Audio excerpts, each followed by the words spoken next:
नमस्कार। आप देख रहे हैं संतोष पाठक ऑफिशियल। मैं हूं आपके साथ शिव कुमार मिश्रा। हमारे साथ हैं संतोष पाठक जी। स्वागत और अभिनंदन। बहुत बहुत धन्यवाद शिव जी। और संतोष पाठक ऑफिशियल यूट्यूब प्लेटफॉर्म के दर्शकों से अपील आग्रह, अगले कुछ मिनट तक हमारे साथ बने रहिएगा। एक बार फिर से एक बड़ी खबर लेकर हम आपके सामने आए हैं। लेकिन एक चीज हमने गौर किया है, शिव जी के प्लेटफॉर्म पर भी गौर कर रहे हैं, मेरे प्लेटफॉर्म पर भी गौर कर रहे हैं कि कई बार खबरें ऐसी होती है जो सरकार को पसंद नहीं आती, उसको यूट्यूब प्रमोट नहीं करता। तो अब इसका तरीका क्या है? कैसे आप तक ये खबरें पहुंचे? आप तक कई दर्शकों ने ये भी शिकायत की कि भाई साहब हम देखें कहाँ से, हमारे पास नोटिफिकेशन कई बार नहीं पहुंच पाता। तो इसके 2 ही तरीके हैं, या तो आप हर 2-3 घंटे पे हमारे प्लेटफ़ॉर्म पे आ जाइए, या फिर इस स्टोरी के कमेंट बॉक्स में मैं अपने व्हाट्सएप चैनल का जो लिंक है वो शेयर करूँगा। आप उसको क्लिक कीजिए, हमारे व्हाट्सएप चैनल में शामिल हो जाइए। जैसे ही हमारे व्हाट्सएप चैनल में शामिल हो जाएँगे, तो कोई भी वीडियो जब हम अपलोड करते हैं, उस व्हाट्सएप चैनल में भी हम डाल देते हैं। तो आपको तुरंत नोटिफ़िकेशन मिल जाएगा। फिर ये जो यूट्यूब की मनमानी है, ये तमाम चीज़ें या सरकारों की मनमानी कही जाती है, या कोई शब्द को कैच करके वो डाल देते हैं कि उस शब्द पे अगर आप स्टोरी करेंगे तो वो आगे जाके प्रमोट ही नहीं होगा। तो इन सब चीज़ों से बच सकेंगे और आप तक हमारी खबरें बिल्कुल तेज़ गति से पहुँच पाएगी। और बड़ी खबर, बिहार विधानसभा चुनाव को लेकर एक बड़ी खबर, जिसके बारे में तारीखों के बारे में 1 महीने पहले मैंने बता दिया था। उस पर भी एक तरह से मोहर लग गई है और आज फिर एक-एक करके आपके सामने बताऊँगा। और फिर एक बात बताऊँगा कि ज्ञानेश कुमार सब कुछ कर देते हैं, लेकिन हेरा-फेरी करने से बाज नहीं आते। एक बार फिर से एक बड़ी हेरा-फेरी कर दी है। इन तमाम चीज़ों के बारे में एक-एक करके हम तथ्यों के साथ रखेंगे। ये तमाम तस्वीरें हम दिखा रहे हैं कि ज्ञानेश कुमार साहब किस तरह से पटना पहुँचे, किन-किन लोगों से बैठक की, बैठक के बाद चुनाव आयोग ने क्या कहा, और उस बैठक के अंदर की खबर, या यूँ कहूँ कि असली खबर हम आपको बताएँगे। बैठक के बाद जो ज्ञानेश कुमार ने जो छुपा दिया, वो सच भी आपको बताएँगे। और बुर्के की कहानी भी निकल कर सामने आ रही है। बीजेपी नेताओं को एक बार फिर से बुर्के की याद क्यों आ गई है? इन तमाम चीज़ों के बारे में जानकारी एक-एक करके इस स्टोरी में रखेंगे। हमेशा की तरह शुरुआत शिव जी करेंगे। जी शिव।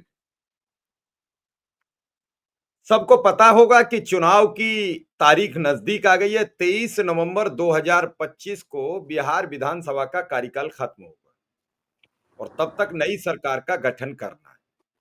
अक्टूबर का महीना है, अक्टूबर की शुरुआत है। ये 22 चार से नवंबर शिव जी, 22 नवंबर को विधानसभा का कार्यकाल खत्म हो रहा है।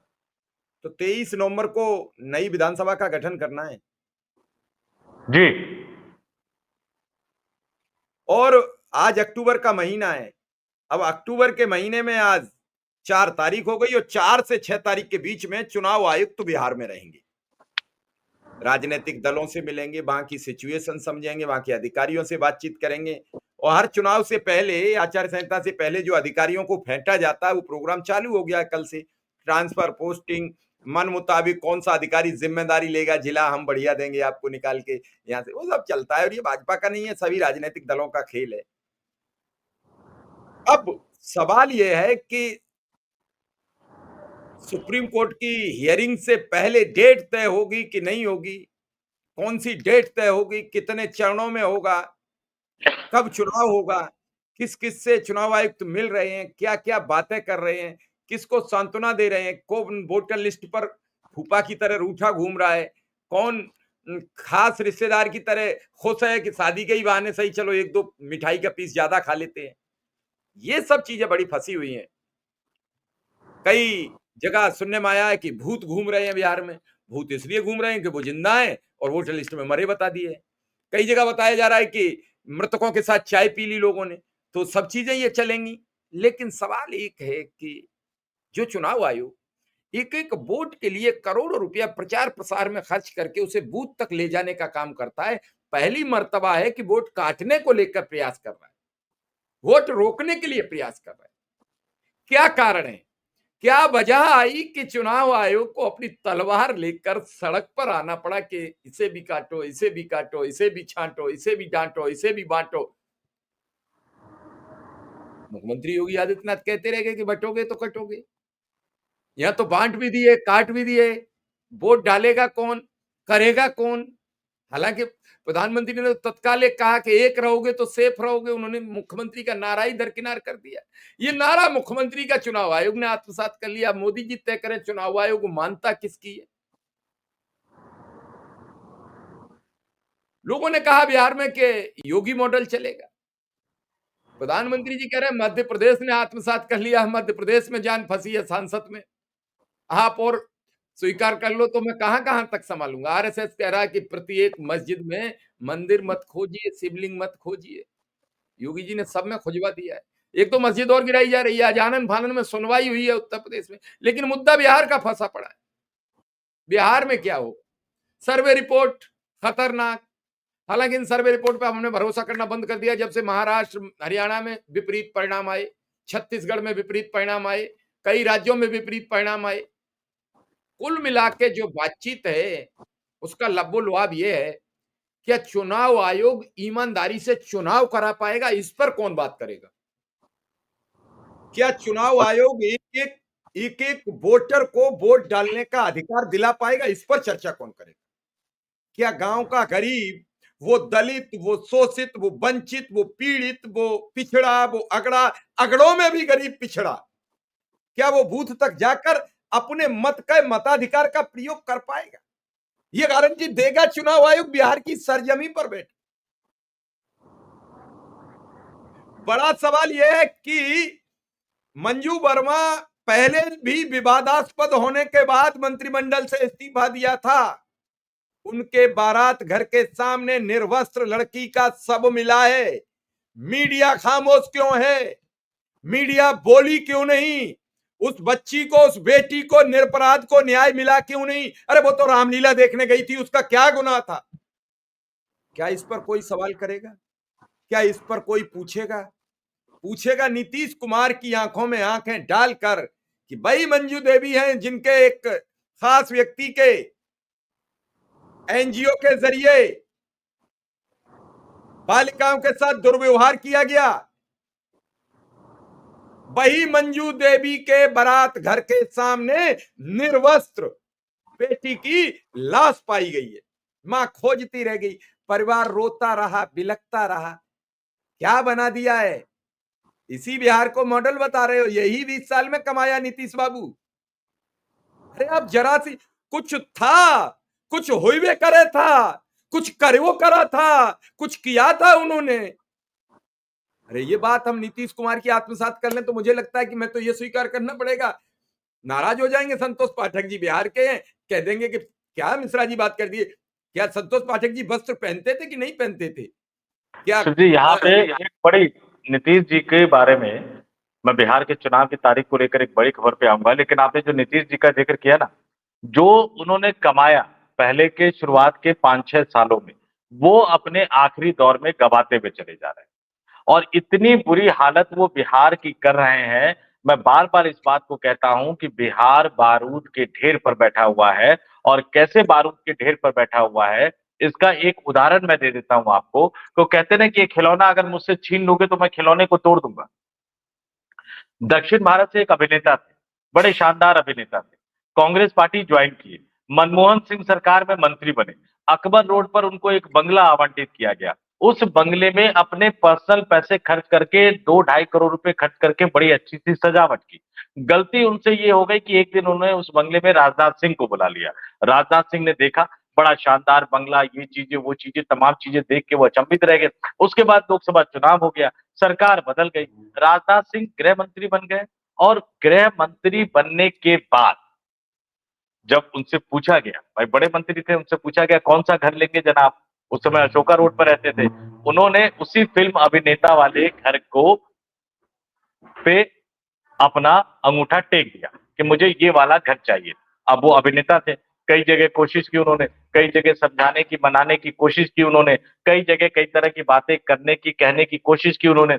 जहां जाते थे वहां हाथ खड़े कर देते थे कि भैया अब राजनाथ जी ने हाथ रख दिया, राजनाथ जी को वो घर चाहिए, हम कैसे आपको दिलवा सकते हैं? जबकि गेस्ट अकोमोडेशन में मिल सकता था कुछ समय के लिए। वो घर आए, हथौड़ा उठाया, किसी को नहीं कहा उन्होंने, ये बड़ी बारके की जानकारी दे रहा हूं, किसी को नहीं कहा उन्होंने। जो सुंदरता देखकर राजनाथ सिंह मोहित हो गए थे, जो उन्होंने अपने व्यक्तिगत पैसे खर्च करके उस कोठी को सुंदर बनाया था, वो सारी चीजें एक-एक करके उन्होंने तोड़ दी, ध्वस्त कर दी। राजनाथ सिंह, उसके बाद उन्होंने चाबी उठाई, चाबी सौंप दी संपदा विभाग को। और जब उसके बाद राजनाथ सिंह सपरिवार देखने गए तो दंग रह गई कि पूरा ये तो बियाबान जंगल सा बन गया था। तो ठीक उसी तरह से नीतीश कुमार कर रहे हैं कि मैं बिहार को छोड़ के जाऊंगा तो उस हालत में छोड़ के जाऊंगा, यानी मुझे जो मिला था उससे भी बुरी हालत में मैं इसको छोड़ के जाऊंगा। और क्या कहा जाए, कैसे कहा जाए, ये तमाम आपराधिक घटनाएं ये बताती है कि नीतीश कुमार के सुशासन पर एक बड़ा दाग लग गया है और वो अभी भी राजनीति राजनीति खेलने में व्यस्त है। लेकिन खैर, देश के मुख्य चुनाव आयुक्त पटना पहुंचे और ये जो तमाम तस्वीरें मैं दिखा रहा हूं, ये उन्होंने राजनीतिक दलों के नेताओं के साथ संवाद किया बिहार विधानसभा चुनाव की तैयारियों को लेकर, तारीखों को लेकर, व्यवस्थाओं को लेकर। इसमें 6 राष्ट्रीय दल के प्रतिनिधि थे। कौन कौन से? आम आदमी पार्टी, बहुजन समाज पार्टी मायावती जी वाली, भारतीय जनता पार्टी मोदी जी वाली, अमित शाह वाली, या जो भी कह लीजिए, CPI M, Indian National Congress यानी कांग्रेस पार्टी, और नेशनल पीपल्स पार्टी जो कि नॉर्थ ईस्ट की पार्टी है। ये 6 राष्ट्रीय राजनीतिक दलों के प्रतिनिधि थे। और बाकी जो क्षेत्रीय दल हैं उसमें सीपीआई माले हैं, जनता दल यूनाइटेड है, लोक जनशक्ति पार्टी रामविलास है, राष्ट्रीय जनता दल है, राष्ट्रीय लोक जनशक्ति पार्टी है और राष्ट्रीय लोक समता पार्टी है। इन 12 राजनीतिक दलों के जो प्रतिनिधि थे वो इस बैठक में शामिल हुए। मुख्य चुनाव आयुक्त ज्ञानेश कुमार इस बैठक में मौजूद थे और जो 2 अन्य चुनाव आयुक्त थे, डॉक्टर सुखबीर सिंह संधू और दूसरे वाले जो है विवेक जोशी, वो मौजूद थे। और इन राजनीतिक दलों की बैठक के बाद चुनाव आयोग ने बाकायदा एक प्रेस रिलीज जारी किया, जो हम इसमें तस्वीरें भी दिखा रहे हैं, जो राजनीतिक दलों की बैठक की तस्वीरें हैं। और उसके बाद जो प्रेस रिलीज जारी किया वो भी बीच में दिख रहा है, लेकिन मैं पढ़ के बता देता हूं। और कितना बड़ा झूठ ये वो प्रेस रिलीज है, और फिर सच छुपा गया। मतलब कहते हैं ना कि चोर चोरी से जाए हेरा फेरी से ना जाए, तो ज्ञानेश कुमार अपनी आदत से बाज आने वाले नहीं है। राजनीतिक दलों ने क्या कहा? आप अगर प्रेस रिलीज जारी करेंगे तो आपको सारी बातें लिखनी चाहिए ना। आपने इसमें कहीं भी नहीं लिखा कि भारतीय जनता पार्टी के बिहार बीजेपी अध्यक्ष दिलीप जायसवाल ने इस बात पर जोर दिया कि भैया बुर्के वाली मतदाताओं को खास चेक करे चुनाव आयोग। पहले से ही बुर्के वाली महिला मतदाताओं से, मुस्लिम मतदाताओं से इनको डर लगने लग गया है। प्रेस रिलीज में क्या है कि चुनाव आयोग ने कहा कि राजनीतिक दल जनतंत्र की आधारशिला है, सभी दलों को पारदर्शी चुनावी प्रक्रिया के हर पड़ाव पर अपनी भागीदारी सुनिश्चित करनी चाहिए। चुनाव आयोग ने क्या अपील की वो है, आयोग ने आह्वान किया पारदर्शिता, पोलिंग बूथ एजेंट, ये सब। चुनाव आयोग, राजनीतिक दलों ने चुनाव आयोग को मतदाता सूची को शुद्ध करने के लिए एसआईआर के ऐतिहासिक, पारदर्शी और दृढ़ कदम उठाने के लिए धन्यवाद किया। कहीं इस बात में जिक्र नहीं है कि राष्ट्रीय जनता दल ने सवाल पूछा है कि भैया 65 लाख लोगों के नाम क्यों काट दिए। भाई प्रेस रिलीज तो पूरी समग्रता से आनी चाहिए थी ना। उसके बाद क्या कह रहे हैं कि राजनीतिक दलों ने मतदान केंद्र पर 1200 मतदाताओं की अधिकतम संख्या निर्धारित करने की बात कही, छठ पर्व के बाद तुरंत चुनाव करवाने की बात कही। फिर जब पोस्टल वोटों की गिनती, फॉर्म 17C, यानी अपने आप को चुनाव आयोग ने इस प्रेस रिलीज में जो है वो सर्टिफिकेट दे दिया है कि भैया हम निष्पक्ष है, स्वतंत्र है, पारदर्शी है। और तमाम राजनीतिक दलों ने कह दिया, जबकि राष्ट्रीय जनता दल ने 3-4 बहुत ही बड़े सवाल उठा दिए कि 65 लाख लोगों के नाम क्यों काटे गए। और चुनाव की पूर्व संध्या की बेला पर भारतीय जनता पार्टी और नीतीश कुमार महिलाओं के खाते में दनादन दनादन दनादन 10,000 रुपए भेजे जा रहे हैं। क्या ये रिश्वत देना नहीं है?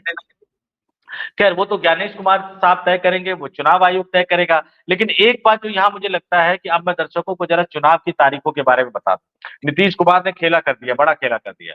आपको खबर आई थी ना, गोपालगंज और कई ऐसे इलाके थे जो जनता दल यूनाइटेड के मजबूत स्तंभ थे।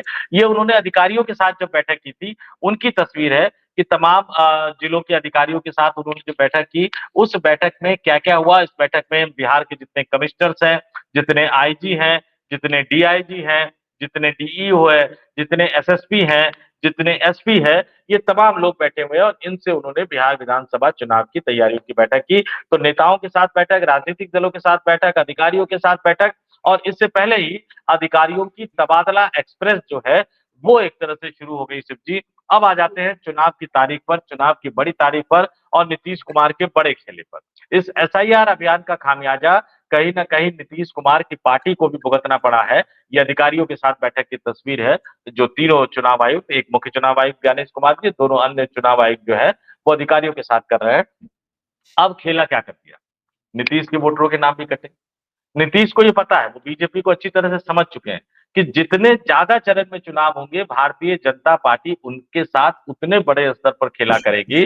तो नीतीश कुमार की पार्टी ने आज की बैठक में मांग कर दिया कि भैया एक चरण में चुनाव कराओ, एक चरण में चुनाव कराओ, कोई 2 चरण नहीं, कोई 3 चरण नहीं। और ये भी कह दिया कि कानून व्यवस्था की स्थिति खराब नहीं है, नक्सल की कोई समस्या नहीं है, तो फिर एक चरण में बिहार में विधानसभा चुनाव कराने में दिक्कत क्या है? अब बीजेपी परेशान हो गई। दिलीप जायसवाल गए हुए थे बीजेपी के अध्यक्ष, उनको समझ में नहीं आया क्या करें, क्योंकि आला कमान ने तो पढ़ा लिखा कर भेजा था कि 3 चरणों में चुनाव की बात करनी है, लेकिन उनके सहयोगी जेडीयू कह रहे हैं 1 चरण में, तो फिर वो आगे पीछे करते हुए किंतु परंतु करते हुए 1 से 2 चरण में आ गए।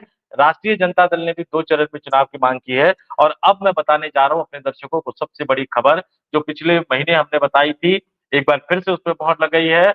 अगले 5 दिनों में, आज 4 तारीख है, 4 अक्टूबर है सिर्फ, 10 अक्टूबर से पहले चुनाव आयोग बिहार में विधानसभा चुनाव की तारीखों का ऐलान करेगा और इस बार बिहार में विधानसभा चुनाव 3 चरण में नहीं होंगे। आपको बता दूं कि पिछली बार यानी 2020 में जो बिहार में विधानसभा चुनाव हुए थे, वो 3 चरण में हुए थे। 28 अक्टूबर को पहला चरण हुआ था, 28 अक्टूबर 2020 को, दूसरा चरण 3 नवंबर 2020 को हुआ था, तीसरा चरण 7 नवंबर 2020 को हुआ था। नतीजों की घोषणा 10 नवंबर को हुई थी, लेकिन इस बार जो है वो चुनाव छठ के बाद यानी 28 अक्टूबर के बाद ज्यादा संभावना इस बात की है कि नवंबर के दूसरे सप्ताह में चुनाव की तारीखों की घोषणा हो जाएगी। 2 चरण में चुनाव होंगे और दोनों चरणों में बहुत ज्यादा गैप नहीं होगा, क्योंकि बीजेपी की रणनीति है कि विपक्षी राजनीतिक दलों को बहुत ज्यादा प्रचार करने का समय ना मिल सके, क्योंकि बीजेपी ने तो शुरू कर दिया है। मोदी जी तो जम्मू कश्मीर के पहलगाम में हुए आतंकवादी हमले के बाद जम्मू कश्मीर नहीं गए, लेकिन बिहार चले गए, तो बीजेपी का प्रचार अभियान जारी है। खटाखट खटाखट खटाखट 10,000 रुपए भी भेज रहे हैं, बाद में वापस लेंगे तो लेंगे। तो वो विपक्षी राजनीतिक दलों को कोई समय नहीं देना चाहते हैं तैयारी के लिए, चुनाव प्रचार के लिए। तो 2 चरण में चुनाव, नवंबर में चुनाव, नवंबर और चुनाव की घोषणा अगले 5-6 दिनों में होने वाली है।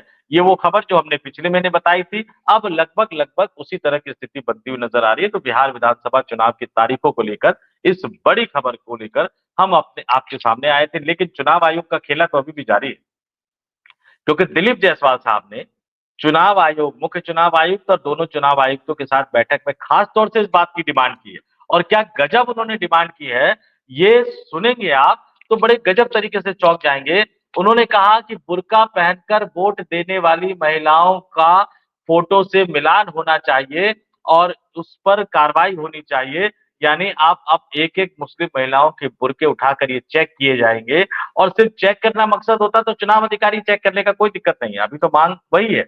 लेकिन समस्या यह है कि जब बीजेपी के नेता उतर जाएंगे चेक करने के, ये हमने यूपी में देखा था, कई चुनाव में हुआ था, बीजेपी के बूथ एजेंट चेक करने के लिए उतर गए थे। तो चुनाव आयोग का काम, अब समस्या यही है, बीजेपी का काम चुनाव आयोग करने लगी है, चुनाव आयोग का काम बीजेपी करने लगेगी, तो फिर यहीं से चुनावी प्रक्रिया पर कई तरह के सवाल उठते हैं। लेकिन बड़ी खबर, चुनाव की तारीख लगभग तय है और इस बार 3 नहीं 2 चरण में चुनाव होगा और 10 अक्टूबर से पहले विधानसभा चुनाव की तारीखों का ऐलान कर दिया जाएगा। ज्ञानेश कुमार साहब यही दिल्ली में प्रेस कॉन्फ्रेंस करेंगे और बिहार में विधानसभा चुनाव की तारीखों का ऐलान करेंगे। जय शिव जी। चलिए बस हो जाए चुनाव, चुनाव में ऐसा ही यार, चुनाव में हंगामा मचा खड़ा है। चुनाव पर भरोसा लोगों को हो जाए तो चुनाव है, वरना चुनाव तो क्या है, कभी करा दो। आपका चुनाव, आपका आयोग, आपकी मतगणना, आपका रिटर्निंग ऑफिसर, आपका आरओ, आपका सब कुछ, आपका नेता, आपका जीत का प्रमाण पत्र, क्या है वो ईमानदारी से हो जाए तो चुनाव है। मैं तो बस ज्ञानेश कुमार जी से यही अपील और अनुरोध करता हूं कि बिहार का चुनाव पारदर्शिता से हो जाए, ईमानदारी से हो जाए। चुनाव आयोग के ऊपर जो बार बार कालिख फेंकी जा रही है, उस पर सफेदी का 1-2 बुरुस तो मार दीजिए, ताकि वो सफेदी प्रतीत हो कि चुनाव आयोग अपनी पूरी ताकत से इस चुनाव को ईमानदारी के साथ कराना चाहता है। दूसरा मेरा कहना है कि बिहार में 3-3 चरणों में कराने की क्या जरूरत है? अरे मैक्सिमम 2 चरण ना 1 में हो जाए तो और बढ़िया। जैसे यूपी में 7 चरण में कराते हैं, क्या औचित्य है इसका 7 चरण का? ये इसलिए औचित्य है कि राजनीतिक दलों को समझने की जरूरत मिल जाए कि इस चरण में हम कितने आगे गए, यहाँ और कितने बोल्ड कट्स हैं, यहाँ कितने कस लिए थे।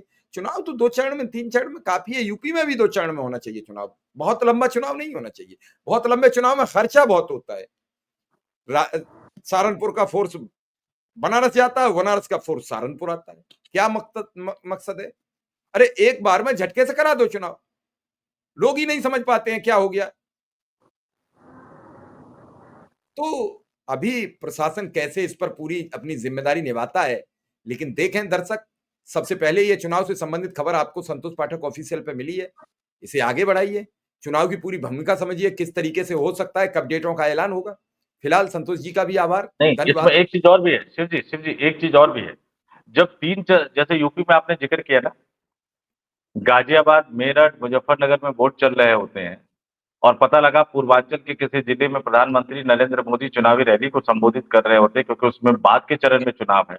लेकिन उस प्रधानमंत्री नरेंद्र मोदी की रैली को इस देश के टेलीविज़न चैनल पूरा का पूरा लाइव दिखा रहे होते हैं और वो पूरा का पूरा लाइव कहाँ देखते हैं? गाज़ियाबाद के वोटर भी देखते हैं, मेरठ के वोटर भी देखते हैं, मुज़फ्फरनगर के वोटर भी देखते हैं। तो ये चुनावी प्रक्रिया से किस तरह से गलत तरीकों से या लूप होल का इस्तेमाल करके चुनावी लाभ हासिल किया जाए, इसमें नरेंद्र मोदी एंड पार्टी को बिल्कुल वो क्या कहते हैं कि माहिर हो चुके हैं, सिद्धस्त हो चुके हैं। अब वो तकनीकी रूप से कहेंगे कि भैया मैं तो गाजीपुर में रैली कर रहा हूँ, वहाँ तो चुनाव नहीं है, अब तुम्हारे गाजियाबाद में चुनाव है तो मैं क्या करूँ? लेकिन उसी टाइम प्रधानमंत्री कार्यालय से, भारतीय जनता पार्टी के कार्यालय से टीवी चैनल के संपादकों को कहा जाता है कि भैया वो रैली लाइव दिखाओ, अब वो रैली गाजियाबाद में दिख रही है तो इसमें हम क्या करें? ये लूप होल्स है जिसका इस्तेमाल, जिसका दुरुपयोग भारतीय जनता पार्टी करती है। लेकिन अब बिहार के विधानसभा चुनाव में राहुल गांधी ने जिस तरह से चोरी पकड़ ली, बिहार के विधानसभा चुनाव में जिस तरह से तेजस्वी यादव मैदान में उतरे हुए हैं और नीतीश कुमार की चालाकियों पर तो एक अलग से कथा बनती है, एक अलग से स्टोरी बनती है कि आप ये देखिए कि पिछले 15 दिनों में नीतीश कुमार ने एक-एक करके अपने विरोधियों को कैसे किनारे लगाने का काम किया है और अब एक ही चरण में विधानसभा चुनाव करवाने की मांग करके उन्होंने भारतीय जनता पार्टी और खास तौर से देश के प्रधानमंत्री नरेंद्र मोदी को एक्सपोज़ कर दिया है कि भैया एक देश एक चुनाव की बात करते हो, पूरे देश में एक साथ चुनाव कराने की बात करते हो और तुम्हारा जो राजनीतिक दल है, तुम्हारे राजनीतिक दल के जो प्रदेश अध्यक्ष है, वो जाकर चुनाव आयोग से कहते हैं कि बिहार में सिर्फ 243 सदस्यीय विधानसभा सीटों वाले राज्य में 2 चरण में चुनाव करा। ये नीतीश कुमार बड़ा महीन मारते हैं, लोगों को समझ में नहीं आता, लेकिन वो बड़े महीन तरीके से मारते हैं। लोग उनकी तबीयत को लेके भले ही कई तरह के सवाल उठाते रहे हो, लेकिन राजनीतिक मुद्दों पर जब उनको हिसाब-किताब बराबर करना होता है, तो वो बिल्कुल सधे हुए अंदाज में आगे बढ़ते हैं और ये बिहार में अब एक तरह से दिखाई देता हुआ नज़र आ रहा है। आपने बिल्कुल ठीक कहा, चुनाव निष्पक्ष हो, पारदर्शी हो, इंतज़ार करना चाहिए हमें इस चीज़ों का और अपने दर्शकों से भी अपील करेंगे कि कमेंट बॉक्स में मैं फिर कहता हूँ कि व्हाट्सएप चैनल का लिंक दे दूँगा, आप उसके साथ हमारे साथ जुड़िए क्योंकि अगर कभी भी हम पर कोई संकट आएगा, कभी कोई नया चैनल बनाने की ज़रूरत पड़े क्योंकि शिव कुमार मिश्रा जी का एक चैनल था 3.5 4 लाख, 5 लाख उसमें सब्सक्राइबर थे, एक झटके में उड़ा दिया गया। तो संकट की स्थिति है क्योंकि सच किसी को सुनना पसंद नहीं है, तो उस व्हाट्सएप चैनल से जुड़े रहेंगे तो कभी भी कोई संकट की स्थिति आएगी, तो हम तुरंत आपको अपडेट कर सकते हैं। इस स्टोरी के कमेंट बॉक्स में अगर आप जाएँगे, तो पिन में सबसे पहले उस व्हाट्सएप चैनल का जो लिंक है, वो मैं शेयर करूँगा, जिसको आप क्लिक करेंगे तो हमारे व्हाट्सएप चैनल के साथ आप जुड़ जाएँगे। जय शिव जी। चलिए, आपने अच्छा बताया है और लोग इस पर पहल करें और समझें भी। अगर आप लोग साथ देंगे तभी हम ये सही खबरें परोस पाएँगे, जब खबरें ही नहीं आगे जाएँगी तो फिर निकालेंगे क्या? तो सच्ची खबरें सुनने के लिए आप फॉलो और व्हाट्सएप चैनल पर जुड़ना, बेल आइकन बटन दबाना ताकि हर नोटिफ़िकेशन भी आप तक जाए। संतोष जी का आभार, धन्यवाद और नमस्कार। बहुत-बहुत धन्यवाद, तमाम दर्शकों को नमस्कार।